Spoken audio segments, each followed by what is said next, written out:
What's going on YouTube? Cloverbells here back with another Scarlet Violet video, and today we're going to be featuring Charizard in a spotlight video for Regulation H. I can't believe I'm saying those words, but it just goes to show you that once all the legendaries and the Paradox Pokemon are banned, now that gives room for other Pokemon to rise up and actually be relevant in the meta because the power creep has decreased, right? And Charizard can be one of those mons, and I'm going to show you a tournament where it got second place. Last night. It was done by RakeyVGC. So shout outs to Rakey. Great job, sir. We'll look at your team in a second. But it wasn't the only team with Charizard that also did very well. There's other tournaments where Charizard has had some decent results. And it's the most results Charizard has ever gotten in competitive in Scarlet and Violet, right? I say the best days for Zard are behind it. It was in, Sword and Shield when Dynamax was available. G-Max Wildfire was an excellent broken move. Chip damage every turn. And then at the same time, you had access to Max Airstream, right? And then you got to outspeed a lot of those legendaries, like a Calyrex, for example. So Max Airstream was also really good. But now we're in Scarlet and Violet. No Max Airstream, no G-Max Wildfire. It's not really able to outspeed things like that. And from there, you have to really run a Choice Scarf. I wouldn't say you have to, but it's recommended. Otherwise, you're going to have to use something like a Whimsicott with Tailwind, which is not bad too. But, you have to play to your strengths, right? So Zard, with this Scarf is now able to at least outspeed most of the threats, right? But now, with Scarlet and Violet, we kind of have to rethink the team a little bit if you really wanted to use Charizard, okay? This is the best format where you can actually try and use this Pokemon. I would not use this if there were, Paradox or Legendaries running around because the power creep is too high. There's so many more better options if you wanted to do a Choice Scarf Fire-type Pokemon. Even I would put Chi-Yu in that category, right, if you had to do that. We did that a lot in Regulation G. But in this regulation, what can we do with the Charizard? So now in comes that tournament from last night. So let's take a look at Rakey's team here. It was from the Aeon Cup number 4, right? It was about a 60-person tournament, right? Yep. Oh, okay, 59.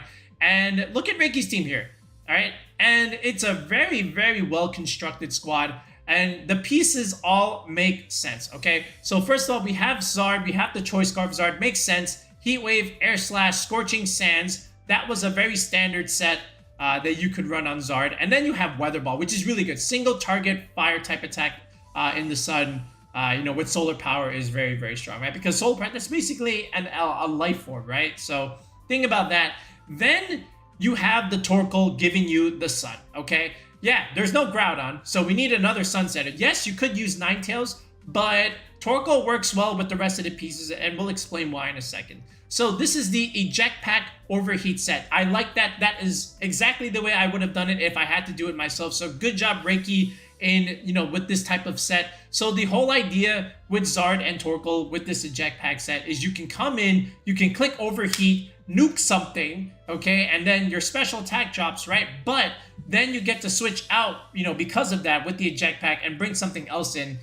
Something like a Rillaboom or a Gastrodon, for example, right? So yeah, that's the whole idea because, Torkoal after the Overheat just doesn't really do that much damage. So you have to switch it out, get something else, and then bring Torkoal back in later, right? And, Torkoal teams, typically, they're usually on those size spam teams with Indeedee Armouge, Indeedee Hatterene with an Ursaluna, right? But this type of Torkoal is more of a supportive set. So you can see the other moves here. Helping Hand, that's going to help Charizard and maybe some of these other options do more damage. But Helping Hand Heat Wave, Helping Hand Weather Ball is going to do a lot. Then you have the smart tech of Clear Smog. A lot of people forget that Clear Smog, that Torkoal does get Clear Smog this format.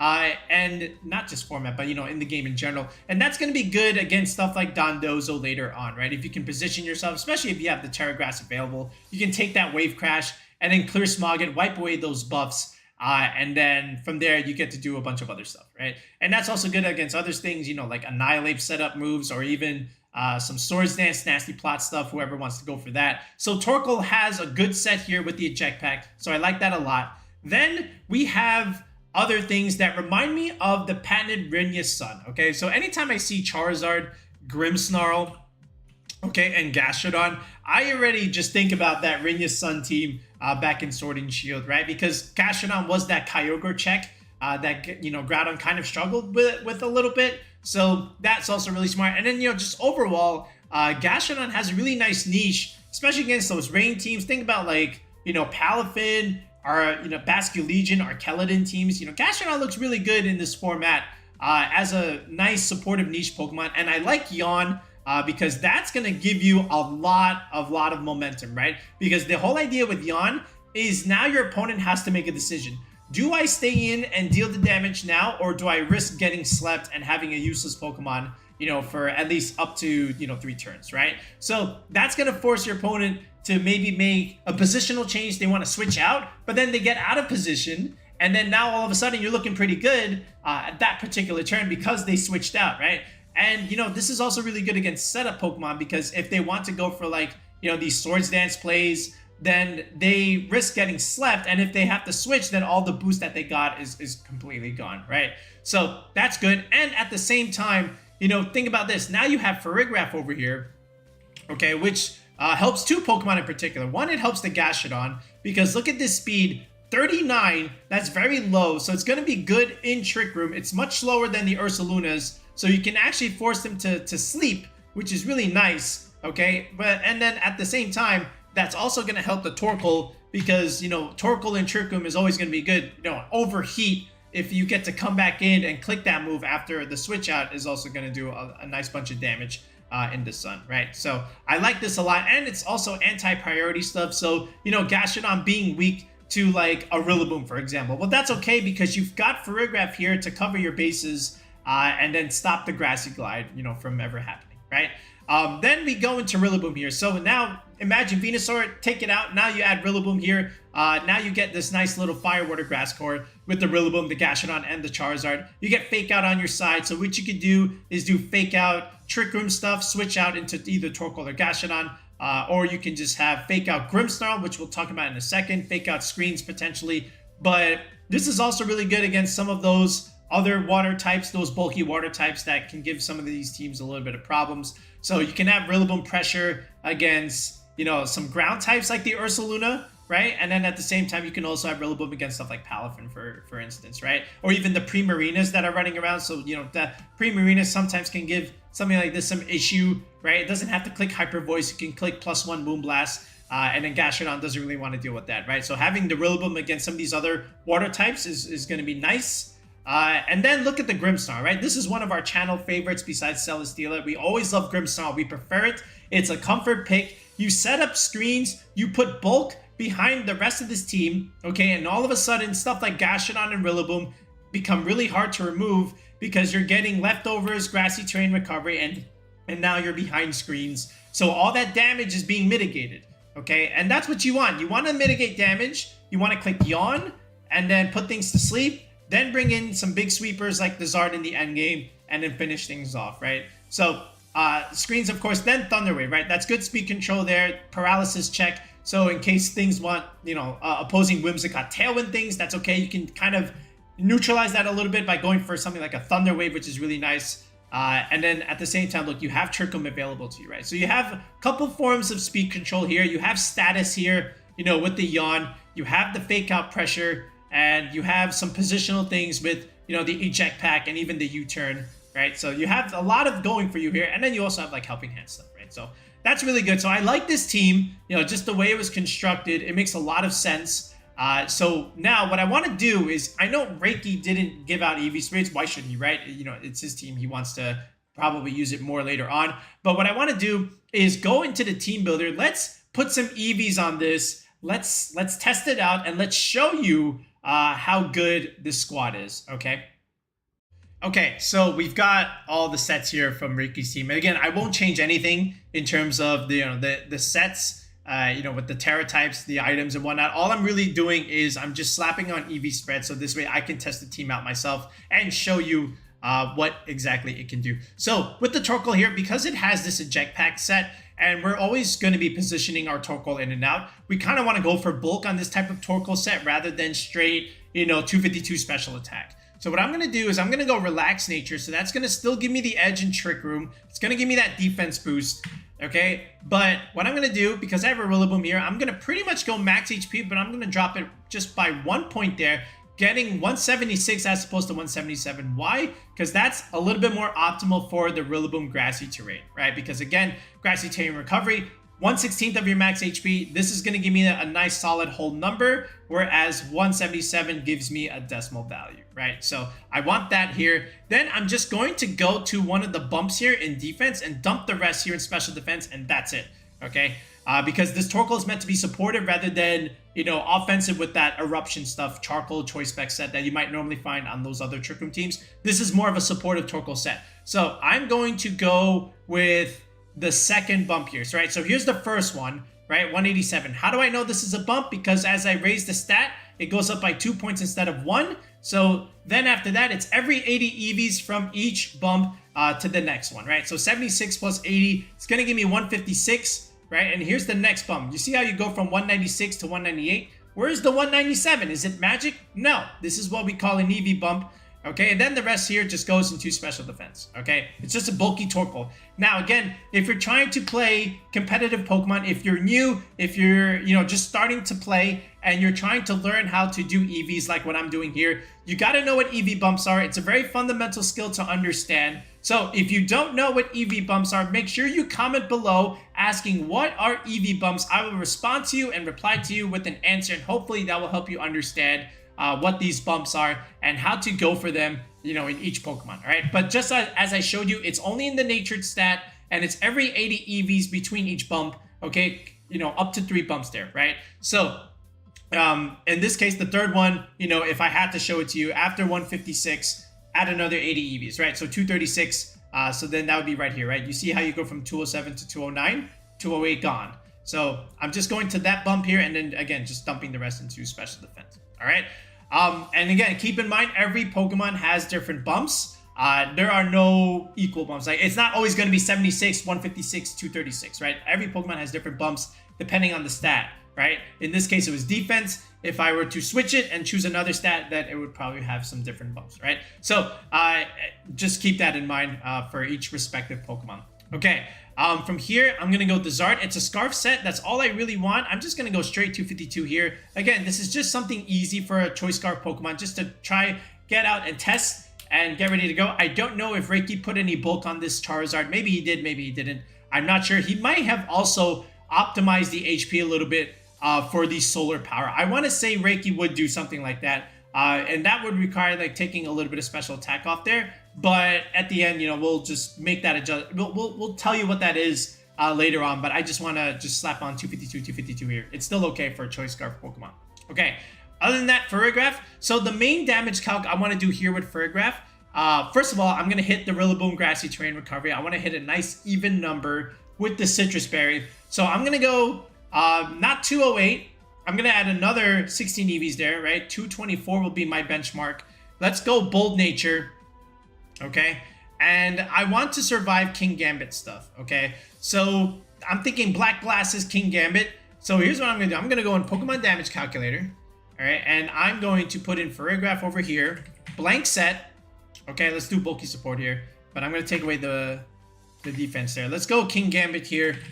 Let's just go offensive, right? 252, Black Glasses, Adamant, that's perfect, okay? So now look at this. The Kowtow Cleave is a KO, right? But I don't have any defensive investment yet. So what I'm going to do is I'm going to go to Bolt here, okay? Still, you know, KOing me, but I can get rid of this by, you know, just increasing my defense like this, right? This is how I, you know, factor in a damage calc. You have to learn how to use this website later on, right, if you're new. But this is what I'm doing. I'm trying to essentially get this high roll down to 99. So this way I will always live on 1 HP barring a crit, right? So where can I get it? I can get it right here. This is good enough for me, right? 83 to 100%, barely a chance to KO, 6.3% chance. I'll take my chances there, and I'll stop it there. So I'll go to 188 here, all right? And then I'll go just 92 defense, okay? So where is the bump here? It was actually right here, 119, 121, 156 investment, but I want a little bit more, so I want to get that King Gambit calc, right? Black Glasses, Kowtow Cleave, Adamant 252. So I'm going to reinvest a little bit more so I can survive that. Then I can dump the rest into special defense, okay? Rillaboom here, I'll just go standard stuff. Again, opting for that benchmark for the Grassy Terrain. 192 is the other one. So again, it's 176, 192, 208, 224. These are all factors of 16 for optimal recovery in that terrain. Okay, let's go 196. This will be the third bump here, you know, hitting that 187 mark. I'll put enough speed just to outspeed the max speed Blood Moon Ursa Lunas. And then from there, you know, I'll just put a little bit of bulk here, but just to get that nice solid even number. So this way I can optimize my assault vest here, right? And then the rest just literally run into defense like that, okay? Gastrodon, another one that's just meant to be super bulky, you know, absorb attacks, click Yawn, you know, get recovery from leftovers and, you know, grassy terrain, you know, almost like the Volcarona stuff, right? But this Gastrodon is going to be a little bit more supportive. You can run a modest set and still be super bulky, right? Because you have Grimmsnarl Screens, but I'm just going to make it naturally bold nature. So I'll go to 208 here, again, for the leftovers, for the Rillaboom terrain. And the one thing I do want to live is actually a Rillaboom Grassy Glide. And I can do that. Okay, I've already got it set up here just to show you. So, you know, imagine Rillaboom Adamant 252. Usually it's an Assault Vest, so I won't put that item there. Wood Hammer absolutely annihilates me, but Grassy Glide still annihilates me, right? But if I have Grimmsnarl Screens, I can live a Grassy Glide. Again, I can always Terra Fire, which is fine for me. But if I don't have to Terra Fire in front of Grassy Glide, then that's good for me. All right, so I'm going to go for that 172 benchmark here, right? So that's good. All right, and then after that, literally, I can just put 1 point here, 1 point there, and then just dump the rest into special defense and just be super bulky, super annoying, clicking Yawn everywhere, forcing switch outs, and, you know, just getting the right position while just chipping damage every turn, right? Grimmsnarl, again, also going to be very supportive, very bulky. I'm just going to go right about here. 236 is good enough. And then let's go to the bump here in Careful Nature. Let's go. All right, so here's the first one, 121. That's good enough. And then we'll just put 1 point attack. A little bit points in speed, you know, just for potential mirrors, especially against other base speed 60 Pokemon, you know, like an Incin, a Primarina, a Sylveon. These are all base speed 60s. Maybe just a little bit of speed helps. But overall, it's just meant to be super bulky and just sit there, click screens. The occasional Spirit Break is also appreciated, right? But that's it. So this is just something that we made relatively quickly that you can just jump on the Labyrinth and test out. All right. Again, I don't know Rakey's EVs, but I feel like something like this is still a decent starting point. And then you can make adjustments later on. All right. So let's go ahead and let's do a couple practice games and let's see if we can really highlight the team and some of its tools. Okay. So this is Mouse Ape stuff with Whimsicott, Goldango, and then there's the Blood Moon Farigiraf Corn. Okay, so again, this is something where Gastrodon can do really well. He's also pretty aggressive with what he's got, especially with Goldango. So what I want to do is actually just lead my Grimmsnarl here and set up screens. So this way my heavy hitters in the back like Charizard can, you know, still survive stuff in the end and, you know, just calmly do damage behind those screens, right? I want to slow him down in the get-go. And also I want to have Yawn Pressure against that Annihilate also at the same time, right? So I'm going to go ahead. I'm going to play it. So let's see what he's got. He's going to do Farigiraf. He's going to do Annihilate. That's interesting. And I'm going to go Gastrodon here. And there's the Grimmsnarl. Okay, so very easy. All right, so there's the bulk up. That's fine. All right, I expected that. I want to just neutralize this Farigiraf damage a little bit. I don't think he goes for Trick Room because my Gastrodon would be the faster thing. So there's the Yawn. I don't know why he clicked Imprison. I don't know what he was thinking I was going to click. But he switched out into Whimsicott. You see how much momentum I'm getting, right? This is free damage, essentially. I chipped the Whimsicott. No Sash there. I can Yawn the other slot now. Now the Mousehold has to take a nap. Okay, so this is good. I get my Reflect up. He goes Beat up there. But what good is that? Okay, because, again, he doesn't get attacked this turn. Now we on the Annihilate slot, okay? So now the Mousehold goes to sleep. So now there's no Beat up there. Forced to switch again, right? Now I'm going to go into Zard because now I have a good spot because now I'm in position. Free chip damage into Mousehold. Look how strong Yawn is against a team like this. Now we go Torkoal. Now guess what we do? We go Terra Fire, okay? We go Heat Wave. We annihilate everything there. Mousehold, Farigiraf, almost that. I probably should have clicked Helping Hand there. But either way, it's still good damage. Now the Farigiraf has the special attack boost. That's okay. So now Whimsicott comes. I know he's going to click Tailwind. I want to just, you know, soak that up a little bit. He actually protects it. That's a good play, all right? Because I was going to go Overheat and reposition myself.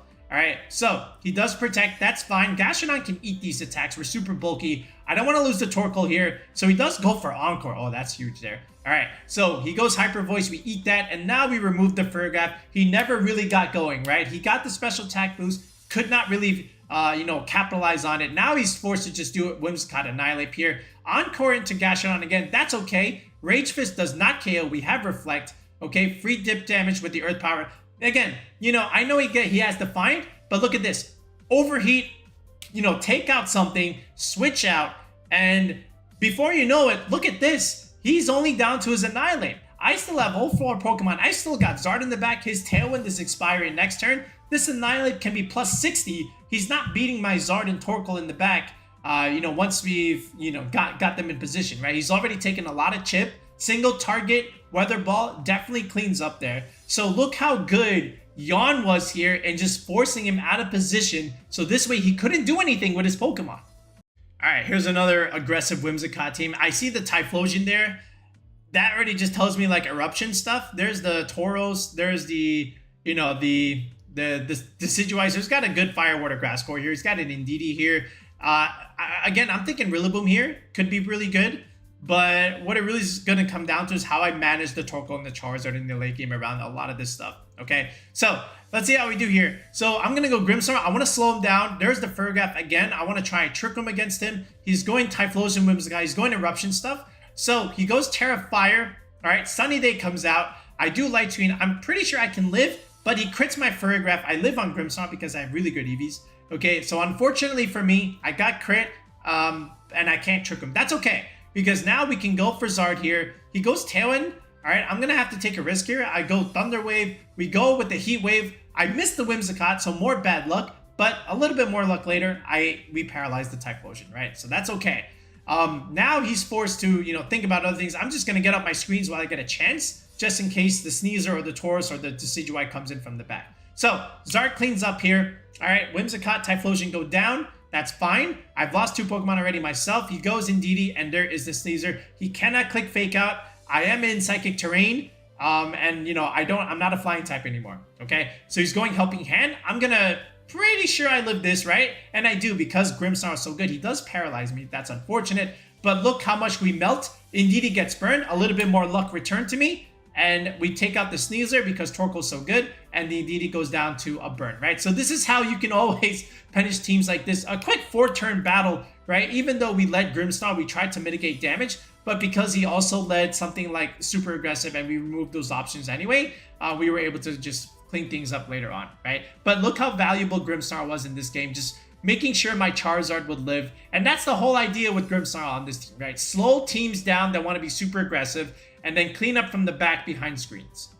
Okay, so now that we showed you how Rakey's team worked, let me show you a couple of other Charizard teams that have also had success here. Now, all you can do is go into the Lab Mouse website, use this resource, it's available. It's really good in team building purposes, right? So in case you're wondering how to construct certain squads and not sure what pieces to put, see what other people have done, see what kind of success they have, what kind of sets they're using, and borrow some ideas, and that'll help you out from there, right? So look at this one, 6-3 results here from the Nino Pokebros 450 person tournament, right? 6-3, I like that result. Let's see what's going on here with this Charizard team. So I see Whimsicott here and Torkoal at the same time. There's that Yawn set, a little bit more aggressive because we have Eruption here. So that's okay, I understand that. But here is Sunny Day from the Whimsicott. So Manual Sun, which is pretty good against, Pelipper stuff. And then this is Life Orb Zarb. That's okay, because again, you have Tailwind here, so you can kind of forego the Choice Scarf and, just rely on Whimsicott's Tailwind here. That's okay. Then at the same time, look at this. You've got Garchomp here. You can click Earthquake next to both Zard and Hydreigon. And then you have an Archeladon here, which again benefits from something like Beat Up from the Whimsicott. So a lot of ideas going here from this Whimsicott. Whether you're supporting the Charizard or you're supporting the Archeladon, either way, looks pretty good here. Torkoal also really nice in helping the Zard, and also decent in like a Trick Room matchup, just in case if your opponent does do that. So that's really cool. Then over here, Kyogre's team, similar ideas, right? Again, Whimsicott again with Sunny Day and Beat Up. This time we're not beating up the Archeladon, we're beating up the Annihilate here. So, instead of Mousehold, we have an Annihilate here with Rage Fist. That's okay. This is a Spec Zard, so instead of Life Orb, we're going True Violence here. you know, especially with Tailwind Whimsicott. So that's okay. Here's the Farigiraf idea that Rakey also used along with the Rillaboom here. So this is still okay. But then instead of a Torkoal, we have our Hisuian Arcanine here for Intimidate support. So, you know, you've got Intimidate, you've got Fake Out Pressure, you have some speed control here in Tailwind and Trick Room at the same time. So lots of variants that you can do with this type of team. And again, lots of good support options that you can use with the Whimsicott and even the Farigiraf here. So I like this a lot. I think more people should use Hisuian Arcanine. It's actually pretty decent again, now that the power creep is down a little bit. It's actually really aggressive Intimidator that can deal some damage, you know, especially when you're paired with a Tailwind setter like Whimsicott and Sunny Day. So that's also really good there. So I think this team is also pretty good, but I just like Rakey's team. You know, I'm just a big Grimmsnarl fan. So for me, I really like his squad. So, you know, let me just go back here. Again, these are REVs. You know, I don't know what he did, but I still think these are a decent starting point if you wanted to use something like a Charizard in this format. All right. So let me know what you think of Zard in Regulation H. Other than that, you know, if you're interested in coaching and you really want to get better at team building, and if you need a team for upcoming regionals or locals once Regulation H starts, you know, sign up for coaching on the channel. Tier 3 sub in the video description. You know, you'll find the link there to join the channel with that tier 3 sub. That gets you a one-on-one call with me where we can build the team from scratch. At the same time, in the pinned comment section, there is also a link that you can click, you know, to join the channel with that tier 3 sub. And then from there, we get to meet, plan a common time, and then from there, get you the squad that you need for whatever purpose that you need it for. All right. But anyway, that'll do it for now, folks. We'll be back with another video in the next one. Peace out and have a good one.